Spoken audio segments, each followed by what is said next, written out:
There are places where what normally remains hidden becomes visible. Magical underwater realms in which fish and birds have developed very special hunting techniques.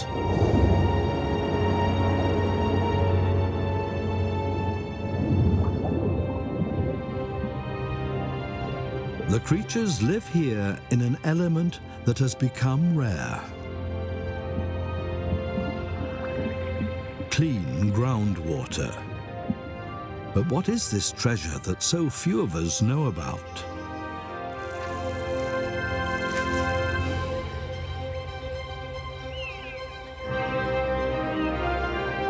Where can we find this precious resource that supports and links together the most diverse habitats?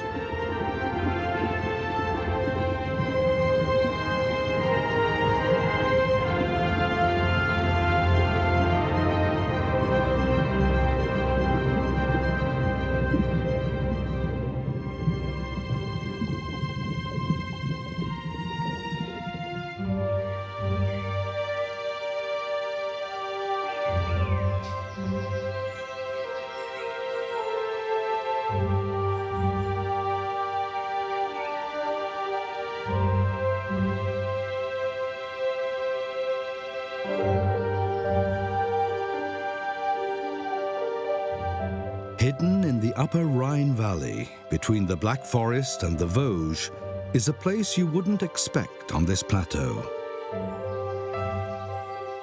A spring in the middle of the valley. It feeds a small pond. Its water is a constant 11 degrees Celsius. On cool days, it steams, just like a heated jacuzzi. Thunder holes is what local people call these rare springs, because they look as though thunderbolts have punched holes in the ground. Here, what we normally never see gushes towards the light, groundwater. It positively bubbles out of the earth. In late winter, the warm water attracts bathers. A northern pike luxuriates in the cozy spring water like a guest in a wellness spa.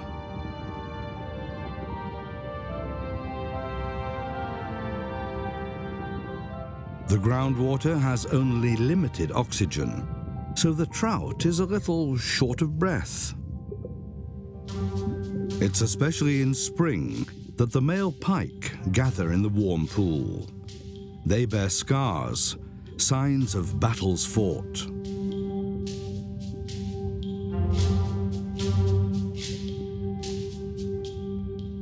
Gradually, more and more pike arrive. She is the object of their desire, a large female pike. Her abdomen is bulging with eggs.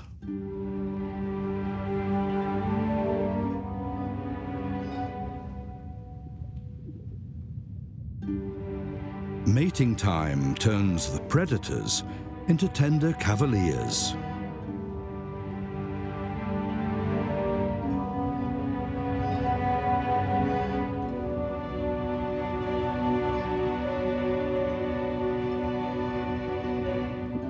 For weeks, the suitors don't let the female out of their sight. They don't want to miss the decisive moment.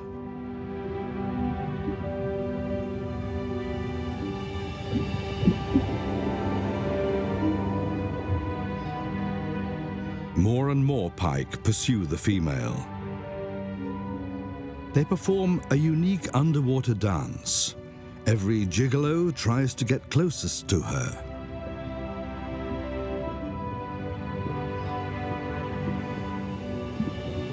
With a whip of her tail, the female releases hundreds of tiny eggs, to which the males add their sperm. It's a love dance which leaves the question of paternity open.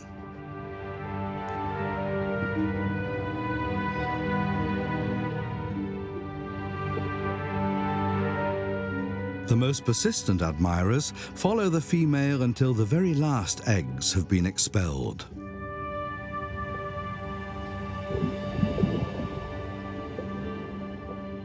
thereby begetting more progeny than the other suitors.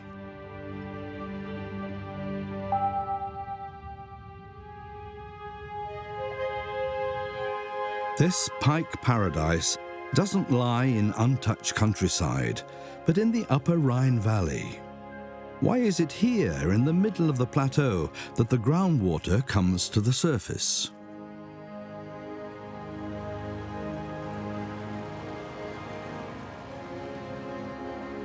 The Upper Rhine Valley is like a huge basin surrounded by mountains, which were pushed up 50 million years ago. The Black Forest to the east, and the Vosges in the west.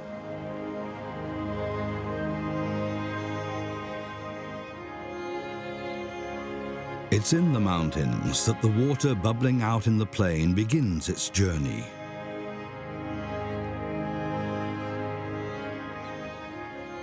Up here, it's colder than in the valley.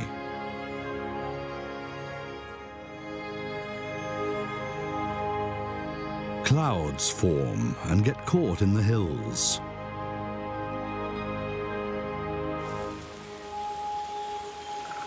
Rainwater collects in many small streams.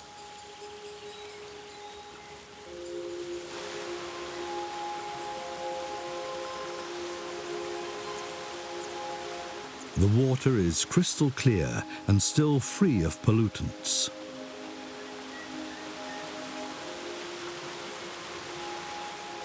It's so clear that, with a bit of luck, a very rare creature may be spotted. The stone crayfish survives only in remote streams, far away from roads or pollution. This feathered swimmer also needs clear, fast-flowing rivulets. The white-throated dipper raises its ravenous young by the mountain stream.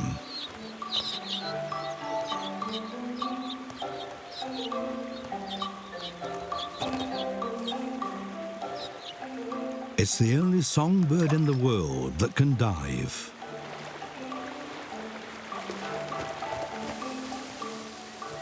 It catches insect larvae underwater for its young.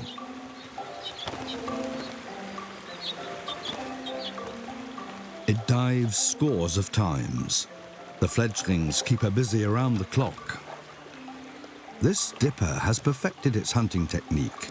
It's caught a caddisfly larva, not to eat, but to use as bait.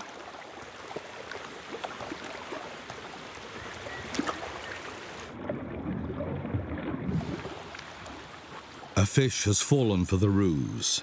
It has the larva in its mouth. But it and the larva end up as bird food.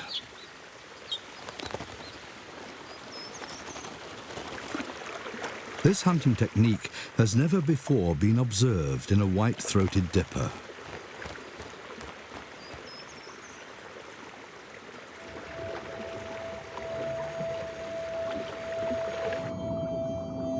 Also in pursuit of insect larvae are small fish like the common minnow. They, in turn, are pursued by young trout. Minnows are on their menu. But as long as the trout aren't hungry, the small fish are safe.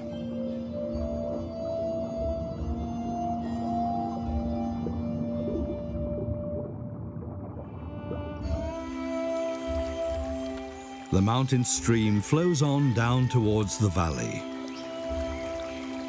The streams join together into rivulets, which finally empty into the Rhine.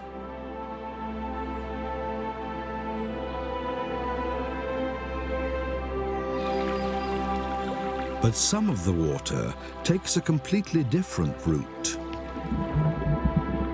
One which remains hidden from animals and humans alike.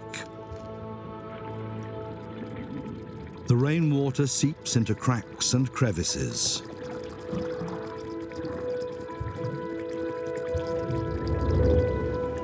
It meets with impermeable rock and flows underground into the Upper Rhine Valley. There it joins up with still more groundwater, which comes from the Alps, to form Europe's largest groundwater reservoir.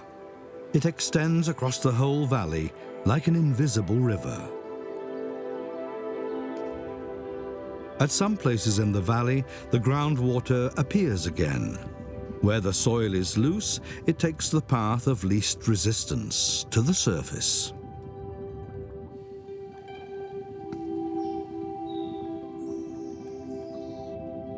Creating ponds, like this thunderhole.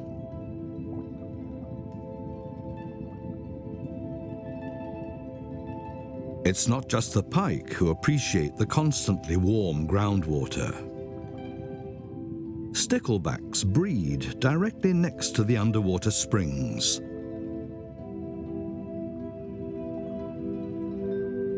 It's the male that takes care of the brood. It fans fresh water and therefore oxygen over the eggs. And keeps uninvited guests away from the breeding ground. What looks like a twig is a caddisfly larva in its armor plating made of plant remains.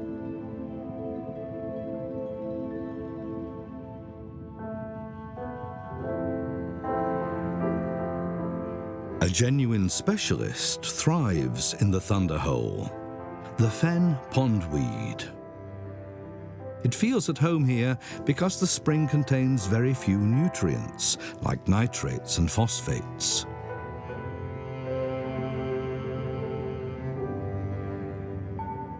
Where the water is not so pure, the pondweed is displaced by algae and other plants.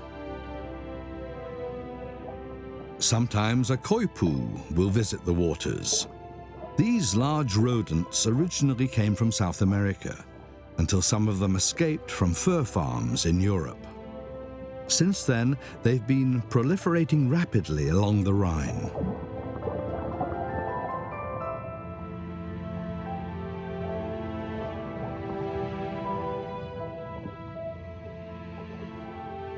Koipus are herbivores, and they feed mainly in the fields bordering the rivers.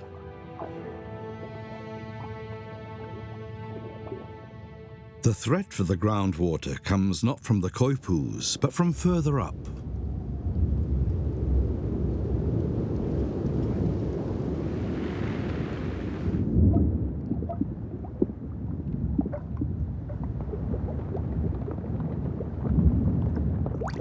The problem comes when the rain turns into a cloudburst. Some days the rainfall is as much as otherwise in a whole month.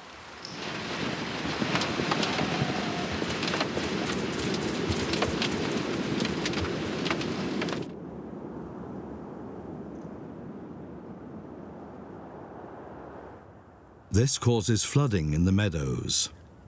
At the same time, the groundwater rises, so more and more water flows in.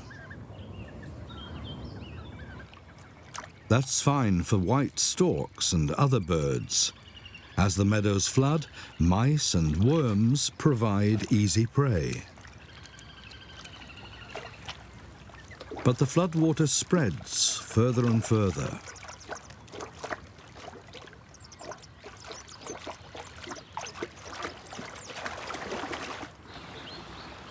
And finally reaches the river, full of groundwater.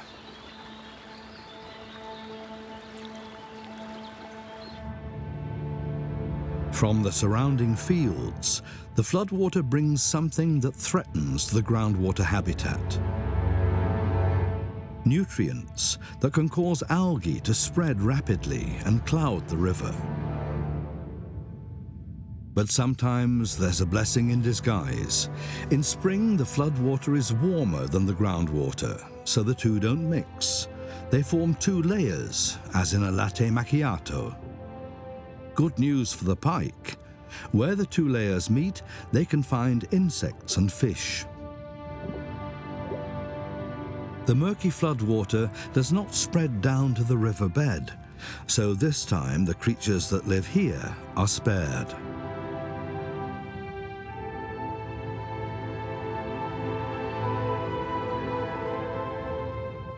The cloudy water makes everything dark below, which wakes up a nocturnal eel.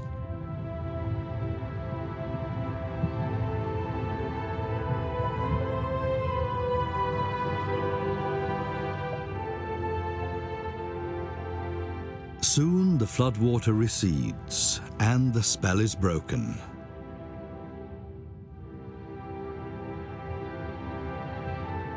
But the flood has left something behind in the spring river. A European chub. The fish was washed into the thunderhole. Not a good place for a chub. The pike are just waiting for a meal. The small fish keeps very still, otherwise its fate would be sealed. The highly sensitive sensory cells on the head and flanks of the predator detect even the smallest movement in the water. Can the chub remain undiscovered?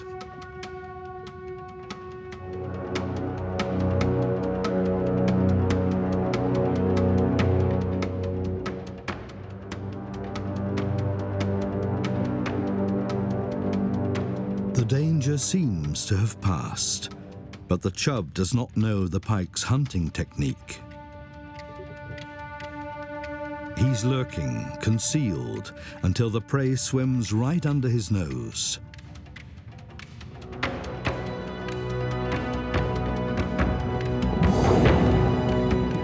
A narrow escape.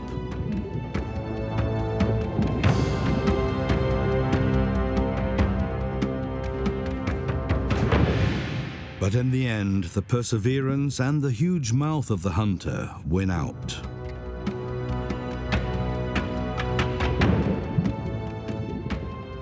If a fish swims in front of a pike's mouth, a reflex reaction snaps it shut.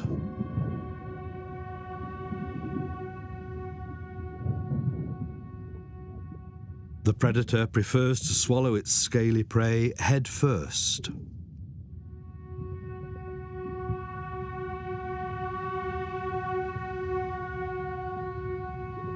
Without the constant flow of groundwater, there'd be no thunderhole here, and no pike. The groundwater has created a wild habitat that's species-rich.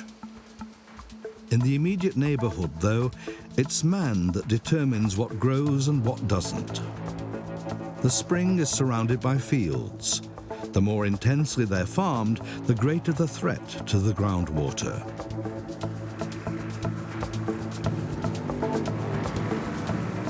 The farmers spray their fields with weed killers and insecticides. These seep down into the groundwater and pollute the underground current. This is not only harmful for wild plants and animals, it's also a threat to the drinking water that's pumped into tall water towers. Excessive fertilizing, whether with mineral fertilizers or manure, is also harmful to the groundwater.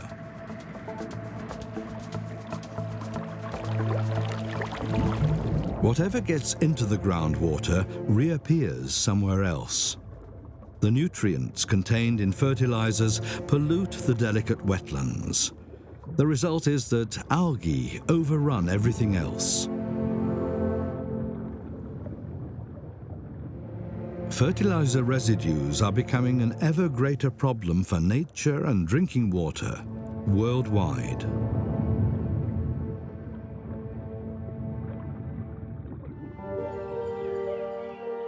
This also applies to the Upper Rhine Valley, where hardly any land remains unused.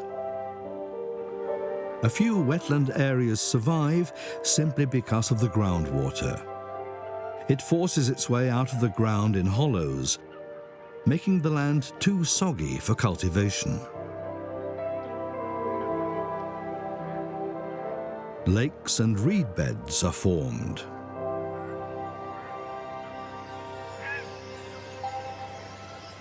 Wetlands like these marshy areas are a paradise for waterfowl.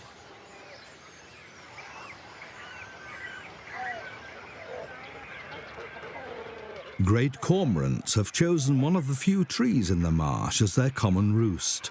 Here they're safe from enemies. The marsh provides ample food for all, for the spotted redshank chasing sticklebacks, and for the great egret.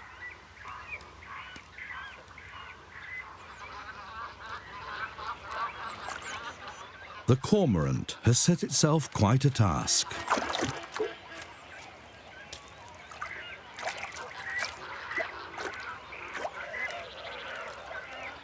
Has it overreached itself?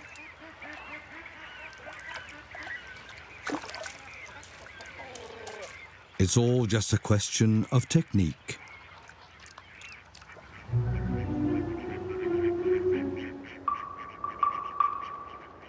A wild boar sow is rearing her young on a small island in the marsh, a safe home for the offspring.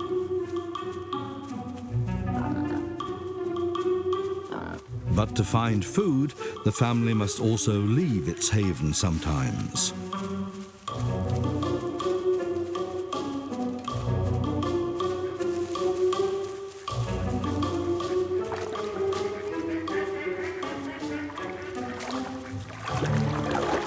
Wild boars are amazingly good swimmers. Otherwise, they couldn't be island residents.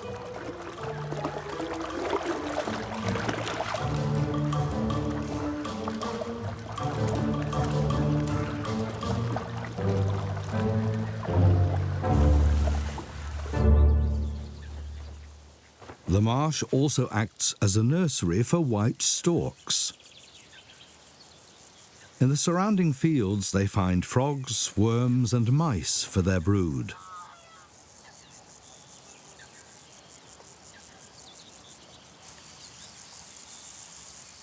The marshy meadows are also an El Dorado for flowers and insects.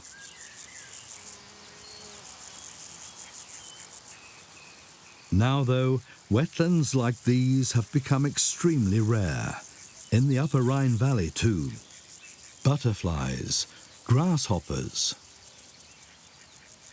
and spiders only breed in meadows that are not intensively cultivated and only mown in the season. Then even very rare flowers can flourish, like wild gladioli.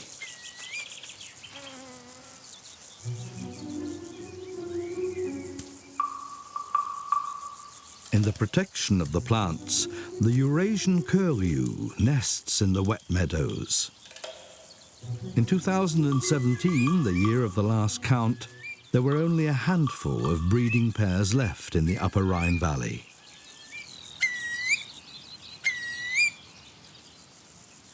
From year to year, there are fewer and fewer fledglings looking for food.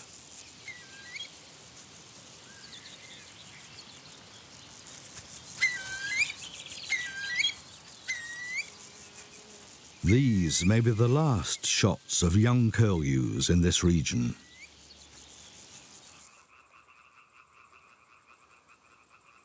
When night falls on the marsh, other animals make themselves heard.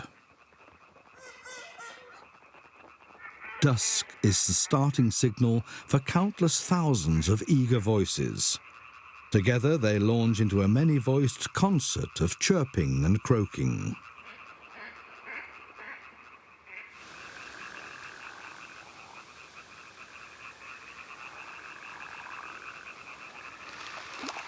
Amphibians are particularly active on rainy nights.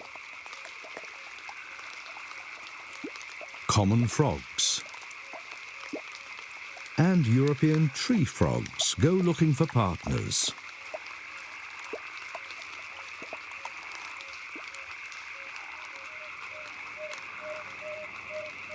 Yellow-bellied toads or edible frogs, all of them try to attract a partner with their croaking. But sometimes a deadly enemy comes along instead.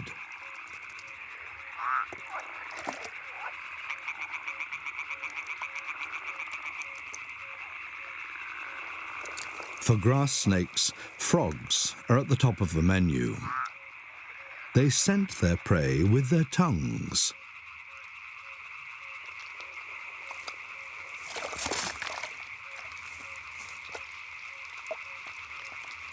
It's tough on the frog that the snake can dislocate its jaw. So it can eat prey that's quite a bit bigger than it is itself.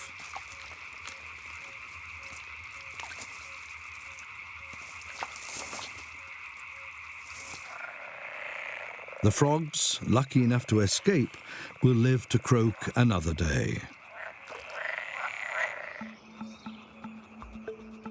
The Marshland is a small oasis in the Upper Rhine Valley, created by the groundwater, which links perfect habitats like wet meadows, pools and rivulets, and keeps them alive.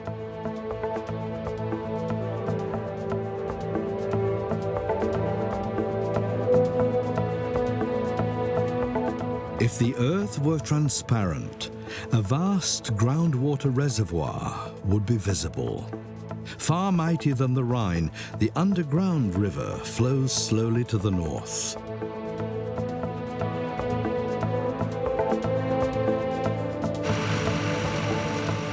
It's a treasure that humans help themselves to.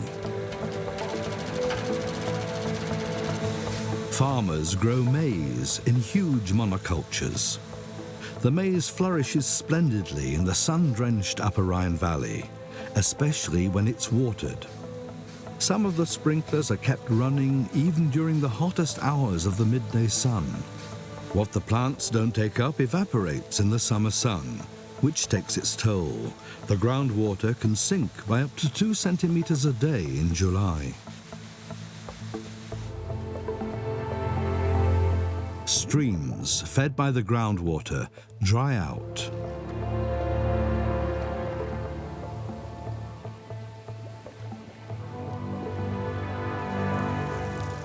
This spells doom for plants, fish, and invertebrates.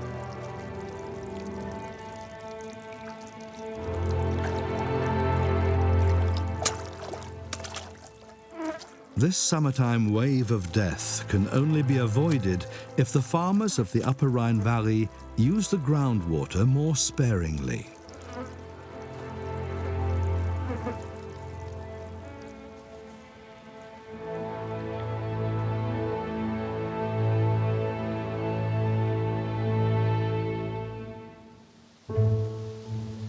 People have left their mark on the plateau between the Vosges and the Black Forest.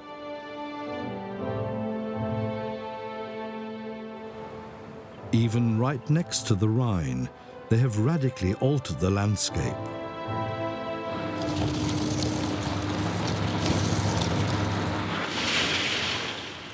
When heavy machines are used to tear up the land, they strike right into the underground river.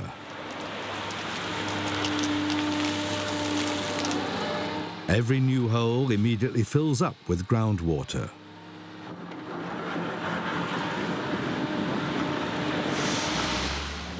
Sand and gravel are sought-after building materials. They're extracted on a large scale in the Upper Rhine Valley.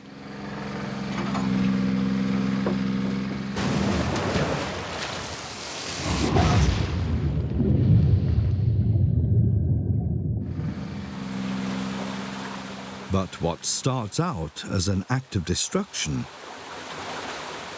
can become a second chance for nature.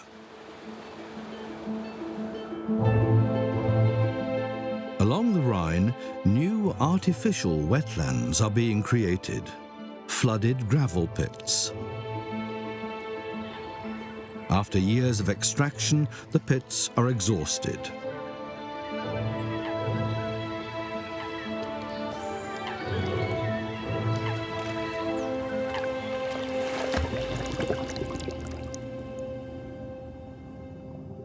Nature quickly gains a foothold again in the shallow shore areas. The Groundwater River also flows through the gravel pit, breathing life into it. Plants and animals grow and swim literally in the middle of the groundwater. A dead leaf on its way down into the deeps, into a shady, bizarre world.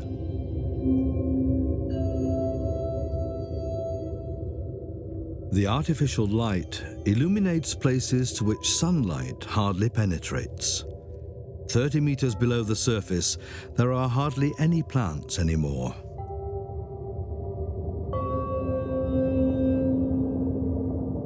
Freshwater sponges, which look like colored stones, filter suspended particles out of the water. Sometimes they serve as cozy places to sleep. Bryozoa, tiny moss animals, cover a sunken bush. With their cilia fronds, they swirl minuscule particles into their mouths.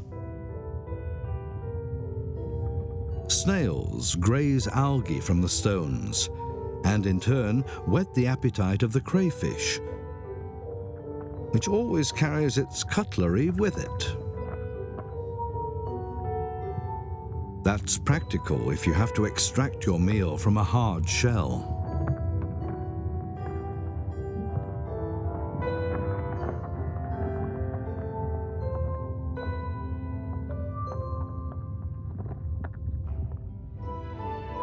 At a depth of 50 meters, creatures wait for everything that sinks down here.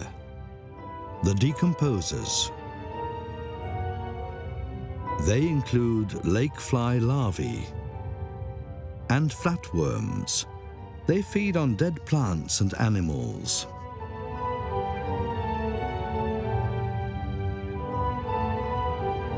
Sludge worms form strange circles. During digestion, the decomposers exhaust the oxygen dissolved in the water. Freshwater sponges then die and are eaten by amphipods.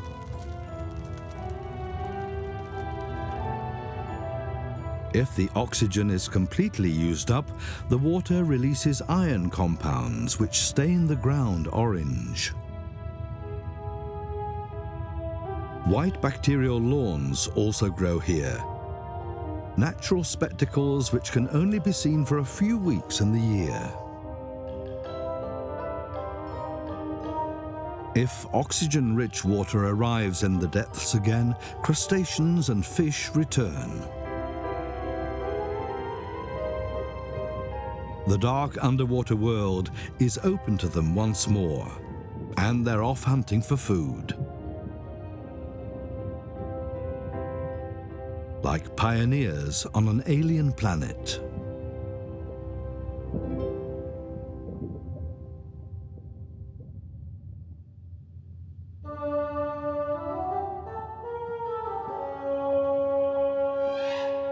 In the shallower areas of the gravel pit, hunger drives a feathered underwater hunter.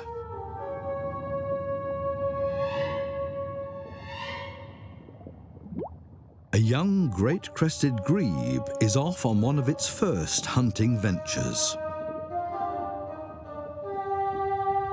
The lake is teeming with fish.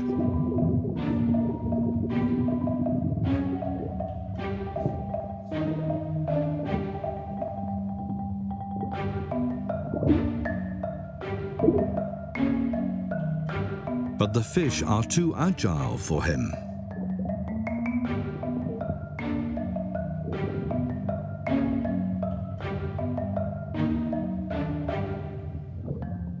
So the grebe dives even deeper, driven by hunger, into the plants.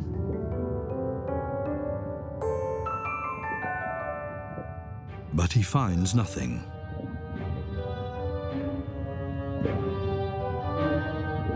And then there's the question of breathing. The predator has to surface again after a minute at the latest, with no prey for his efforts.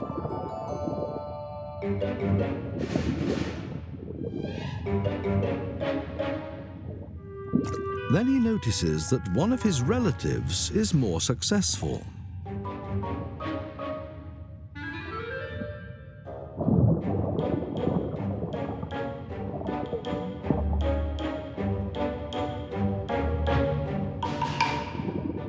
The competitor is soon driven off, and the hunt resumes.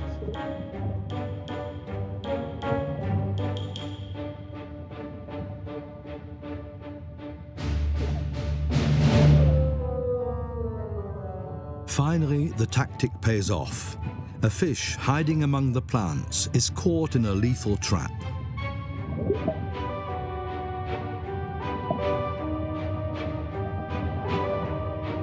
This has never been observed before. Great crested grebes swallowing their prey underwater and carrying on with the hunt as long as their breath lasts.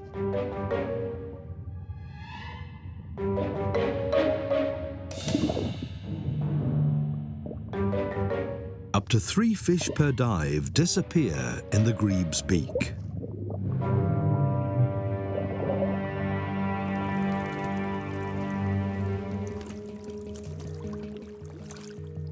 Abandoned gravel pits filled with water can replace, to some extent, what people have destroyed.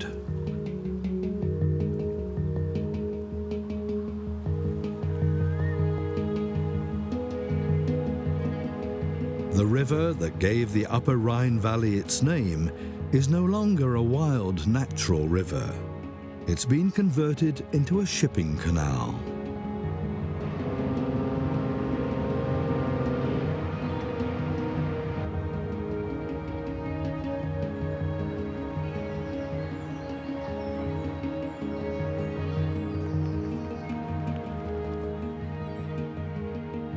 Its course has been straightened and its banks fortified. Below the surface, the Rhine is a bit of an underwater wasteland. Hardly any plants and only a few species of fish. Long tactile organs and a huge mouth make the Wells catfish a perfect predator in murky waters.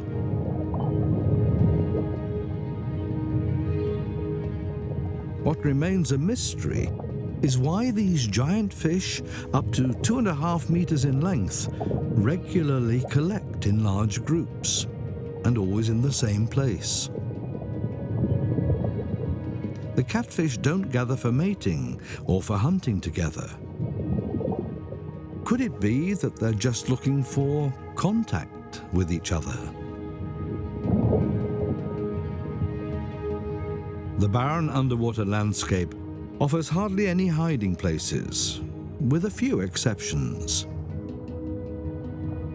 Gobies make their home among the bottles and stones. Since the turn of the millennium, these groundfish have been migrating via canals from the Black Sea to the Rhine. They have hardly any natural enemies in their new home, but they do have a huge appetite.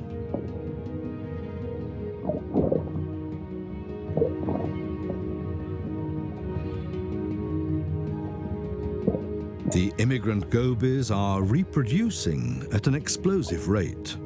They're already on the menu of the catfish, but whether that will be enough to limit their proliferation remains to be seen.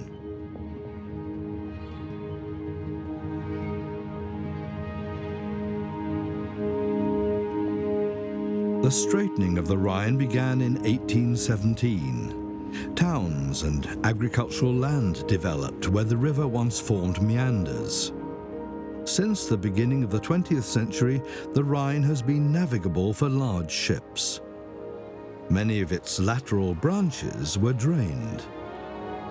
Others were cut off from the Rhine by embankments.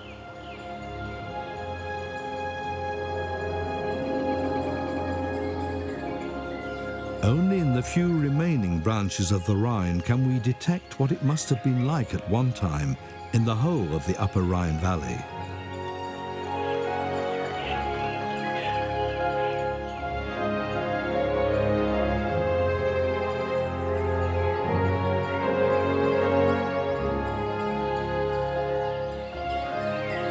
An intertwined labyrinth of water and land.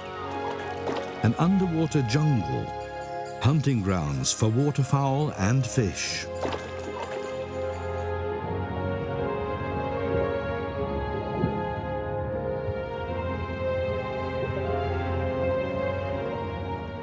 Here too we find groundwater springs, which ensure that the cut-off branches of the Rhine don't dry out.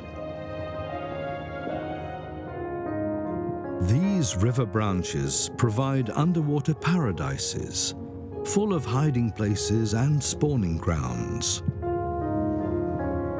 More than 50 different species of fish live here.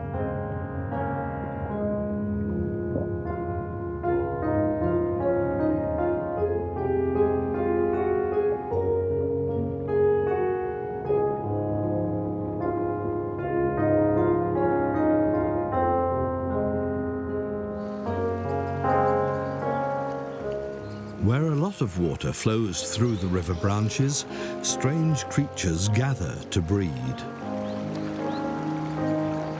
At first sight, brook lampreys look like small eels, but instead of jaws, they have circular suction mouths. The females use them to clear spawning pits. Mating is the climax of lampreys' lives, and also their culmination. Shortly afterwards, they die.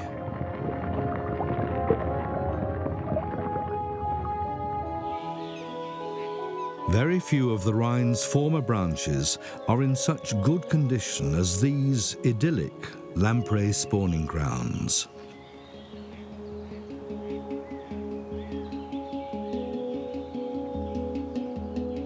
Despite their groundwater springs, many branches of the Rhine are slowly dying. Over the years, ever new generations of algae develop and decay. Leaves fall into the groundwater and decompose, leaving behind a thick sludge which builds up on the bottom and blocks the vital freshwater springs.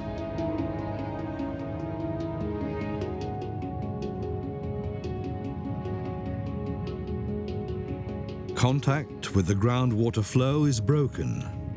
In the stagnant water, the oxygen content falls.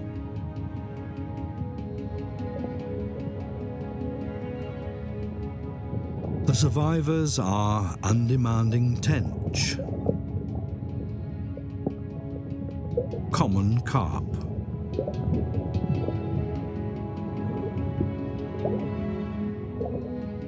and common bream.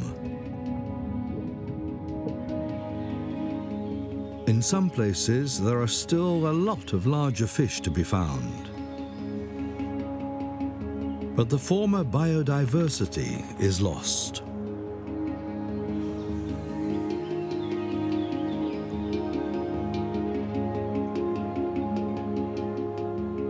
For years now, conservationists have been trying to halt the slow decline of the former Rhine branches. They bring in heavy equipment to clear new paths for nature. Excavators create openings in the embankments of the Rhine. At the next high water mark, the river can flow through again.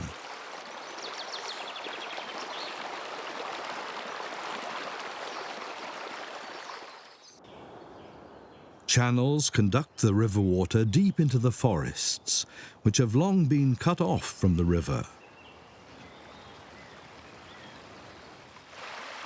The river water flushes the sludge away from the bottom, which opens up the groundwater springs again.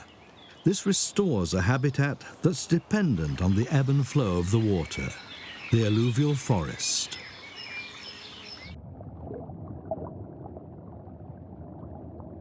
Sponges establish themselves on roots projecting into the water. and fish find cover again.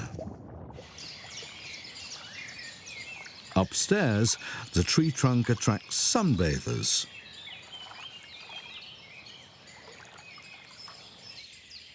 The water and the forest revive each other.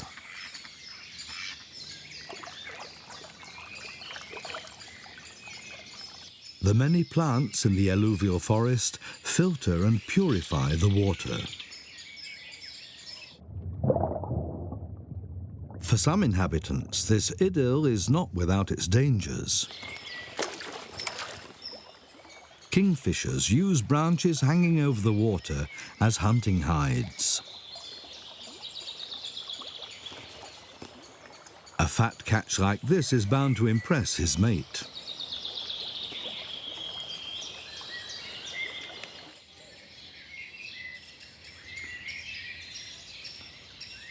Some especially sunny spots attract animals that used to be very common along the Rhine.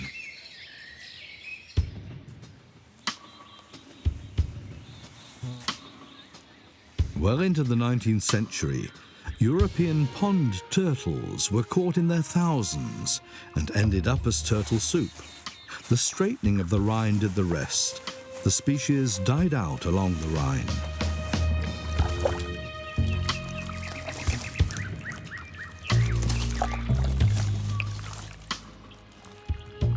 Biologists have been breeding the creatures for the last 25 years in order to re-establish them here. When they're 5 years old, they're released into the former Rhine branches.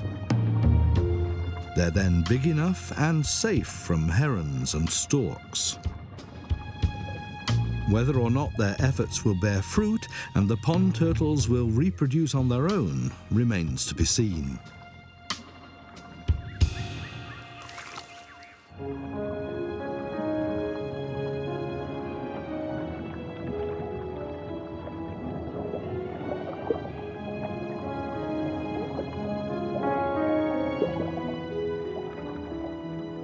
The water and wealth of plant life attract winged beauties.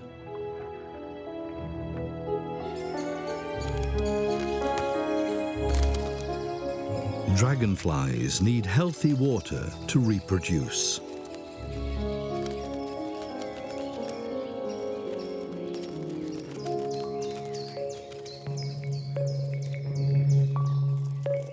Most varieties mate near the water itself.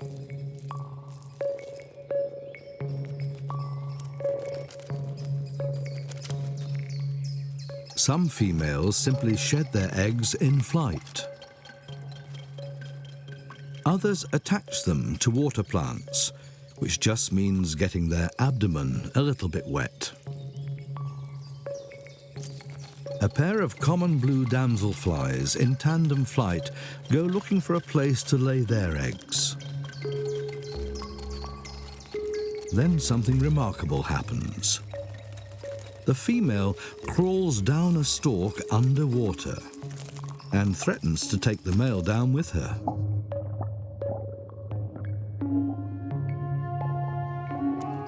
At the very last second, the male lets go. The female steadfastly continues underwater, up to 2 meters deep. Here it drills its eggs into the stem of the plant. It has a thin film of air around its body, which acts like gills, enabling the damselfly to extract oxygen from the water. The egg-laying process can last up to an hour and a half.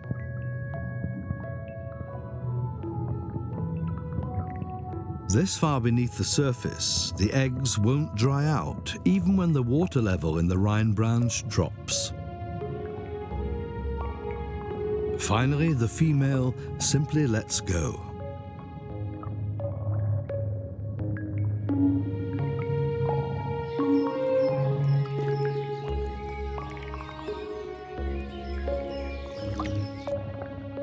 But the surface tension prevents the female from flying away, making her easy prey for the predatory pond skaters. But now male damselflies come to the female's defense.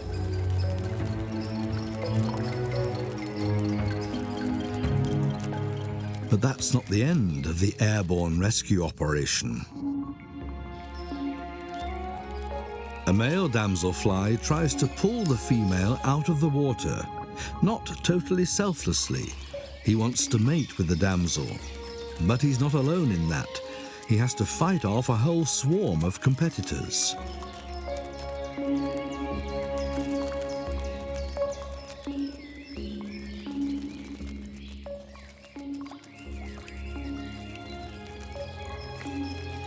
The display of strength succeeds, and the female is rescued.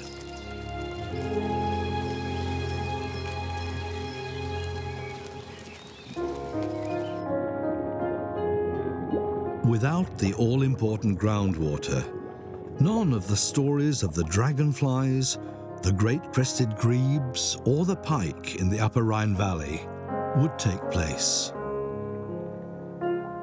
It's not enough just to protect this vital natural treasure when it comes to the surface. The Rhine branches, gravel pits and thunderholes are, after all, only the visible parts of the groundwater that flows beneath our feet.